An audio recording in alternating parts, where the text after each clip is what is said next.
Mă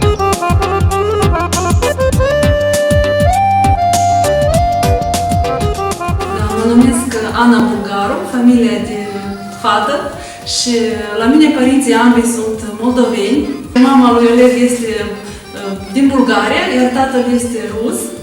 Noi avem fetițe, ele sunt născute în Moldova cu pașaport moldovenesc, dar când cineva mă întreabă ce naționalitate, nu pot să spun sigur, deoarece reprezintă ambele naționalități și îmi doresc ca în lume, în genere, să fie mai mulți copii în așa situație, deoarece anume acești copii vor putea să deschidă granițele și să iubească cu adevărat ambele etnii.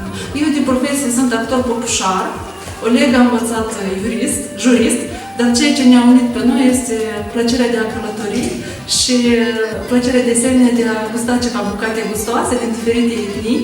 Și cu această ocazie, noi împreună am fost chiar în mai multe țări.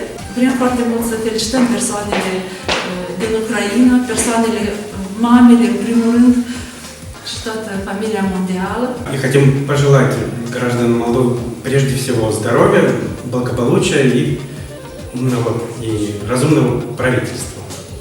Felicitări toate mamele de pe pământ. Când am devenit mamă, am înțeles și am apreciat ce e asta, să fii mamă. Și, într-adevăr, inima de părinte se schimbă față de toate popoarele. Înțelegi că atunci când devii părinte, poți să iubești pe toți, să înțelegi că fiecare din noi trecem o cale mai frumoasă, mai grea, dar totuși asta este.